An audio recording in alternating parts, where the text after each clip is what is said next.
Magandang araw! Sama-sama tayong matuto sa Teacher Sal Learning Resource Channel.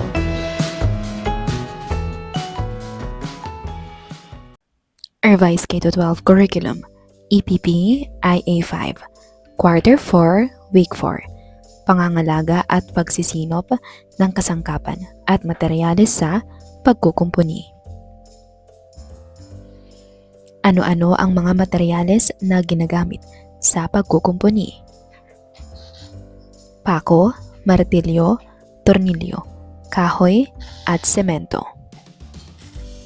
Saan ginagamit ang mga materyales na ito? Ginagamit ang mga ito sa pag-aayos ng bahay, mesa, upuan, at sirang kagamitan. Bakit mahalagang malaman ang mga materyales sa pagkukumpuni? Mahalaga ito upang maayos at ligtas ang pagkukumpuni. Mula sa inyong takdang aralin, magbigay ng brand ng mga sumusunod: rust remover, electrical tape, wood glue, metal epoxy, wood filler.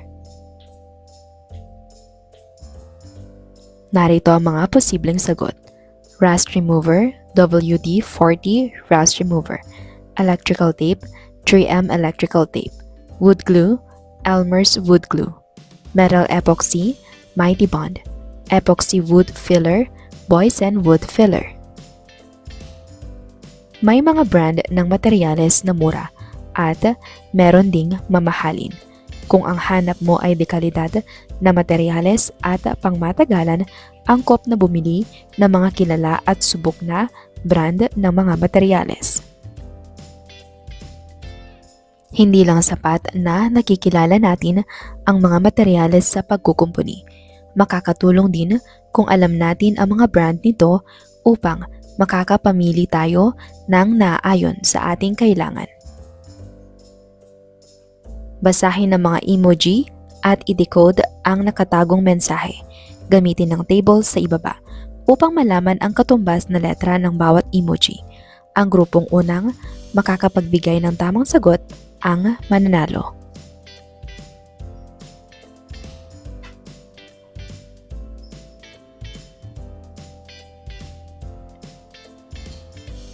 Narito ang tamang kasagutan: pangangalaga at pagsisinop ng kasangkapan at materyales. Sa inyong palagay, bakit kailangang pangalagaan at isinop ang mga kasangkapan at materyales sa pagkukumpuni? Ano ang maitutulong ito sa inyo na gumagamit ng kasangkapan at materyales? Kailangang pangalagaan at isinop ang mga kasangkapan at materyales upang tumagal at manatiling ligtas gamitin. Nakatutulong ito upang mas madaling gamitin ang mga kasangkapan at maiwasan ang aksidente. Sa araling ito, kayo ay matututo ng tamang pangangalaga at pagsisinop ng mga kasangkapan at materyales sa pagkukumpuni. Materyales. Ito ay mga produkto na ginagamit sa paggawa na nauubos, naluluma at napapalitan. Kasangkapan. Ang kasangkapan o kagamitan ay mga bagay na ginagamit upang makatulong sa pagpapadali ng mga gawain. Kaugnay na paksa bilang isa: pangangalaga at pagsisinop ng mga kasangkapan at materyales sa pagkukumpuni.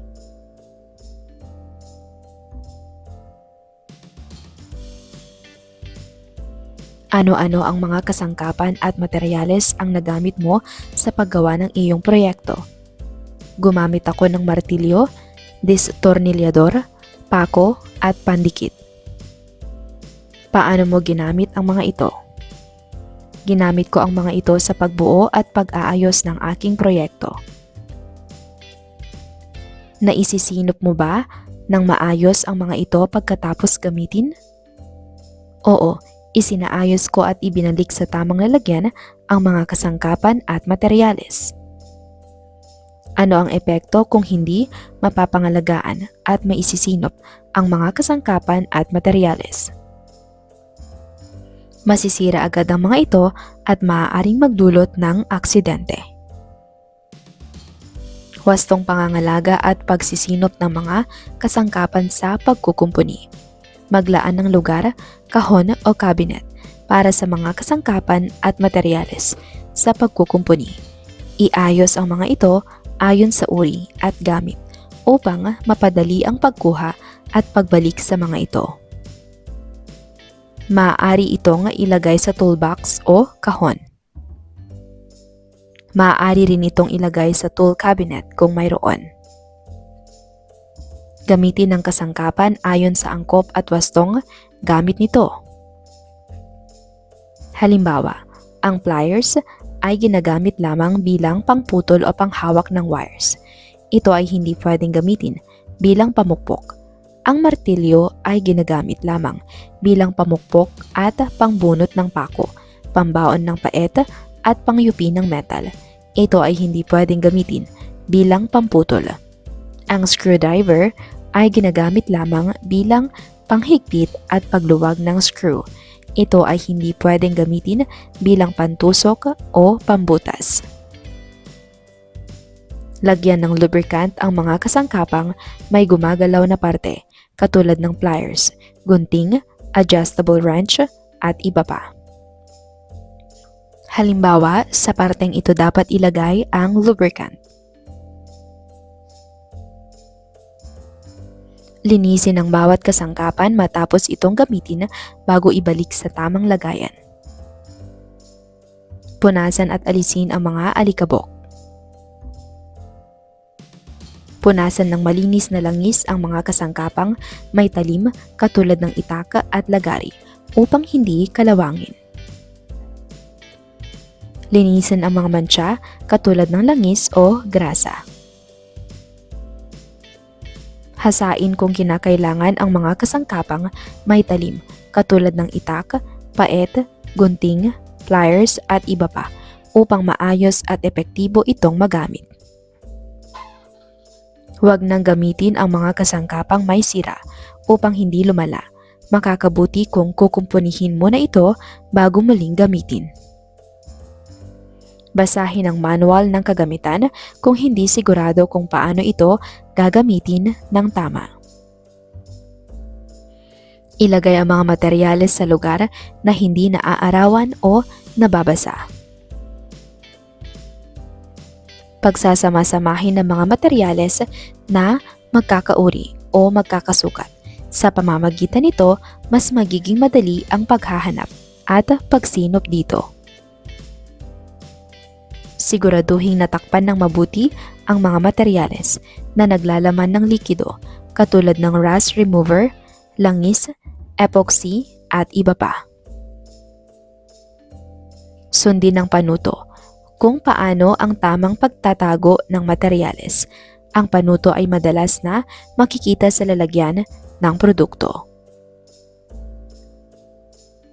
Huwag ilagay ang mga babasaging materyales sa mataas na lugar. Cleaning agent. Magdadala ang mga estudyante ng mga sumusunod: dishwashing liquid na 20 ml, suka na 200 ml, baking powder na 5 kutsara, plastic container, lalagyan ng ice cream, basahan. Paghaluin ang mga sangkap, sundan ang mga sumusunod na hakbang. Ilagay lahat sa lalagyan ang dishwashing liquid. Ilagay ang suka at haluin sa loob ng 1 minuto. Ilagay ng dahan-dahan ang baking powder. Haluin sa bawat lagay.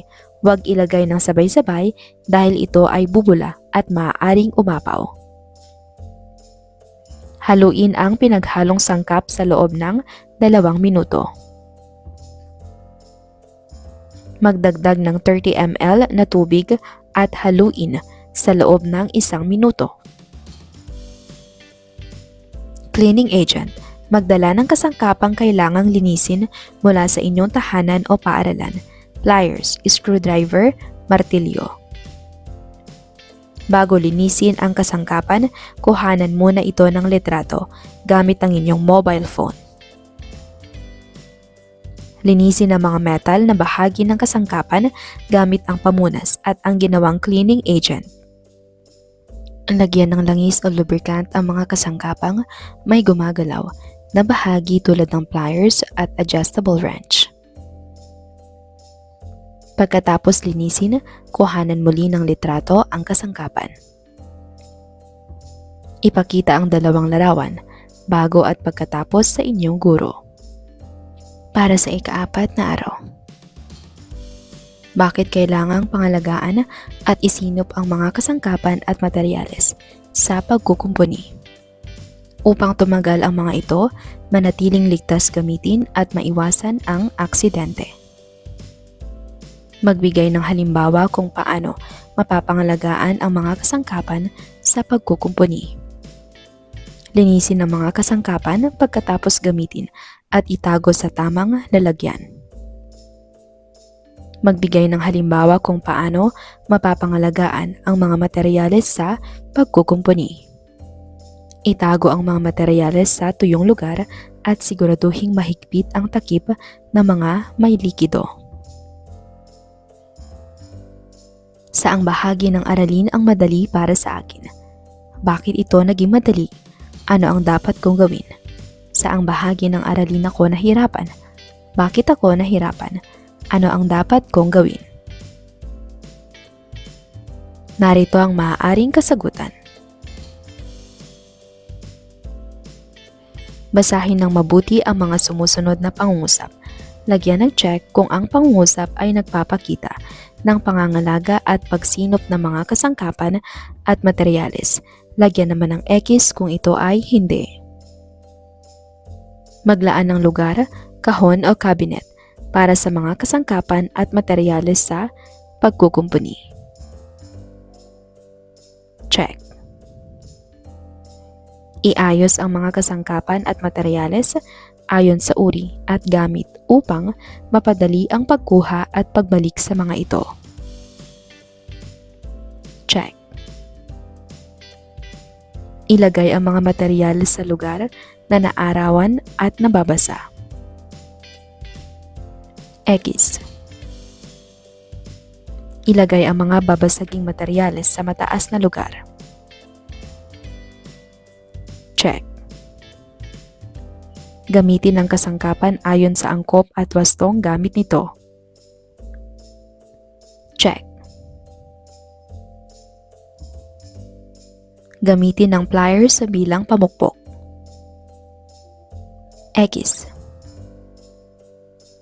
Lagyan ng tubig ang mga kasangkapang may gumagalaw na parte, katulad ng pliers, gunting, adjustable wrench at iba pa.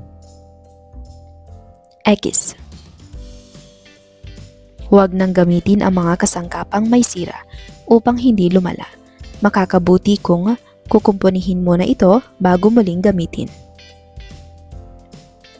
Check. Siguraduhing natakpan ng mabuti ang mga materyales na naglalaman ng likido katulad ng rust remover, langis, epoxy at iba pa. Check.